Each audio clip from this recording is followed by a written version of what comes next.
Founded more than 28 centuries ago in central Italy, 30 kilometers from a maritime outlet on the site of 7 hills, Rome is considered the second cradle of Western civilization after Athens.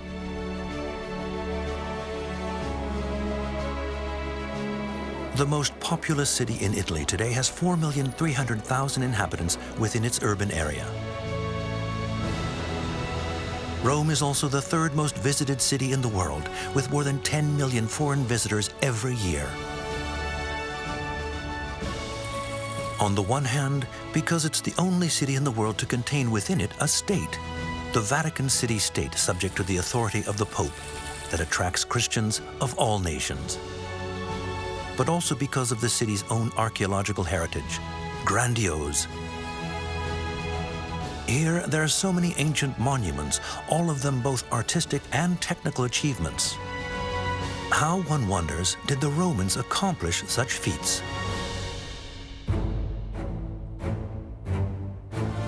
They achieved the impossible with this unique monument, the most complete and best preserved of all antiquity, the Pantheon. Its architecture is extraordinary. No such thing had ever been seen before in antiquity. A gigantic environment in which space and light dominated, with this circular shape, completely original, which was then copied in so many Renaissance buildings. Situated on the Piazza della Rotonda, in the historic heart of Rome, the Pantheon reflects a desire to welcome all the religions of the empire, gathering all their gods in one great temple.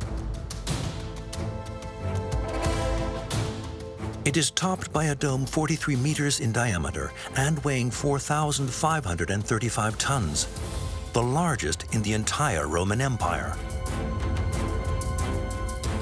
It is destined to be a model of architectural perfection. The Pantheon has been standing for more than 2,000 years. It all starts with a novel plan.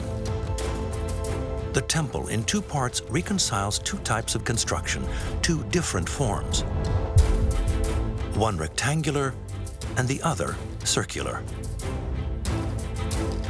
This has never been seen before. What's striking about the Pantheon is that it's an architectural feat, created to provoke surprise. So we look up and we see a temple, but we barely see the dome behind it, almost not at all.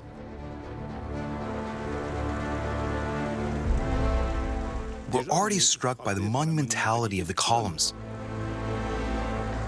which are monolithic columns made of a single block. 11 meters for each barrel. That's 42 tons or so. Each column is the height of a 4-story building and weighs as much as an A320 Airbus. So they had to think about how to transport these huge, long pieces. They needed ships that could transport them from Egypt to Ostia. We know from Egyptian hieroglyphics and other ancient texts that the Romans could build ships capable of carrying loads of over 100 tons. And from Ostia, the blocks headed upriver to the port of Rome. Once mounted on a wooden sled, the column was towed along. It must have taken 10 teams of 20 oxen to haul the column to the foot of the Pantheon. When we look at things like these columns, and we're amazed by the strength of them, by the fact that the building stands here, all these years, it's natural to think, how do the Romans calculate this? How do they do that? And, we think of modern engineering. Now, first of all, Roman architects and engineers weren't separate people. They were one and the same people. And the next thing we have to bear in mind is they were very practical, empirical, and they had a lot of experience. They had decades of experience. But that is not the big surprise. Inside, one crosses through a building of white marble. And the second space is revealed. And one is under this huge dome, which is actually a complete sphere, since the height of the lower half is equal to the radius of the dome above, 43 meters. 43 mètres. Never has a dome of this size been built in the history of the world, in the history of mankind, until the invention of reinforced concrete. It's the largest dome in the world. And there are no pillars. This is an entirely new type of construction. Incredibly, they managed to build it without any support. You have to stand right in the center of it to see how the Roman builders had the idea to use the volume of a sphere and thus to create a whole new form. Just how did the Romans develop such a skill? By using a revolutionary new material, concrete. Concrete definitely represents a revolution in Roman constructions. First of all, in terms of its composition, Roman concrete is a mixture of lime, sand, water, of course, aggregates. Basically, it's modern concrete. Now, this amazing material, Roman concrete, it has the great advantage that can be made by semi-skilled people. What's more, the Romans discovered that when they added to this lime mixture some puzzolana, which is a type of volcanic stone, or some tile, that is, fragments of crushed tiles or bricks, there was a chemical reaction between the lime and the puzzolana, or the tile, that caused the stone to become stronger and more waterproof, the more that water was added to it.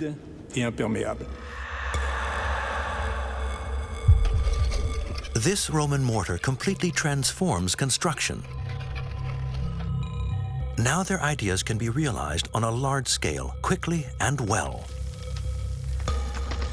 The Romans built using two sidings of brick cladding filled with small stones or pebbles.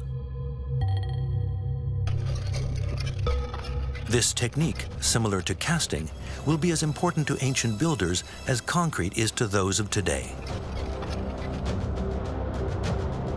Mortar would free the Romans from the Greek heritage of the straight line. And this meant they could go on to perfect the arch and the vault that will both characterize Roman architecture and become widely used in all grand constructions.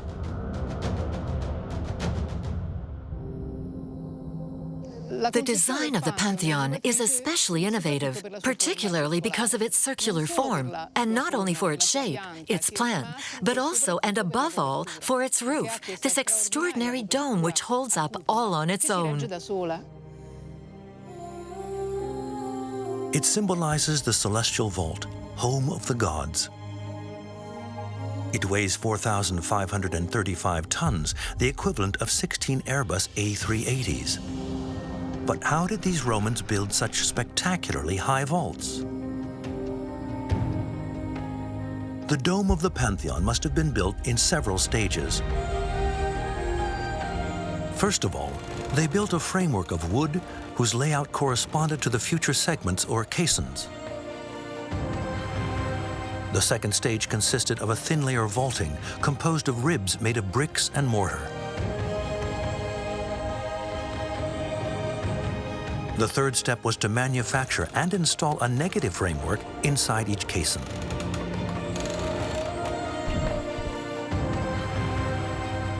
Then they merely had to fill in the concrete in bulk, thus revealing the result without all its framework. The dome has 140 caissons. The cells have been deliberately offset to increase the effect of perspective on the visitor and add to the height of the temple, making it even more impressive. After hardening, the concrete poured into the box mold formed a very solid base.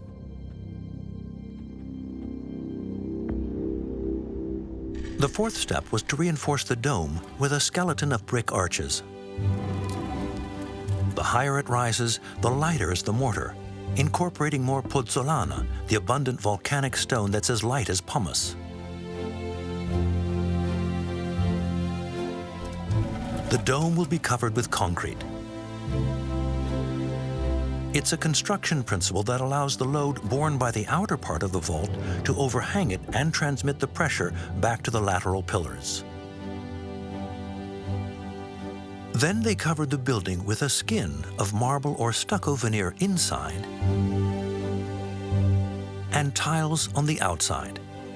I wouldn't say you could call much of their architecture beautiful or refined. Words like pretty, no. I mean, they're solid, chunky, businesslike, sensible. The daylight is used with theatrical skill by the central opening at the summit, an oculus or eye nearly 9 meters in diameter.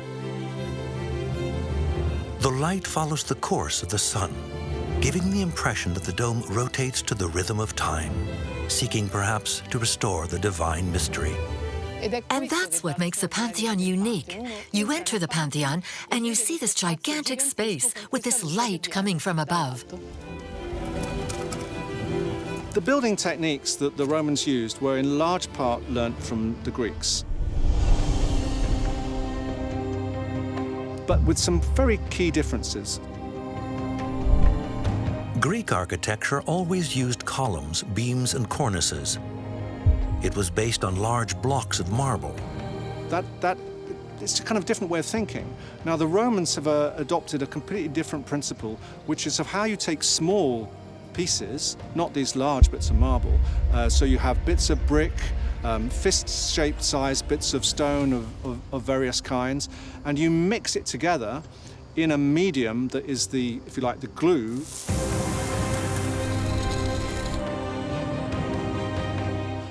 And so the Pantheon is about the absolute maximum they ever got to. They never did a vault any bigger than that.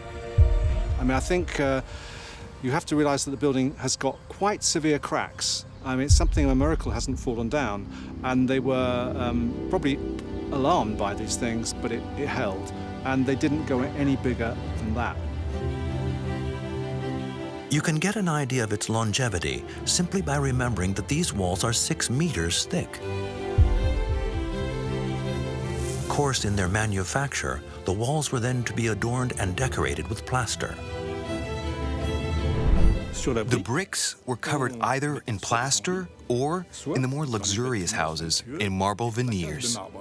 Unfortunately, all these marble veneers have disappeared, and what we are left with are the skeletons of monuments. This dome will remain the largest in the world for over 1,000 years.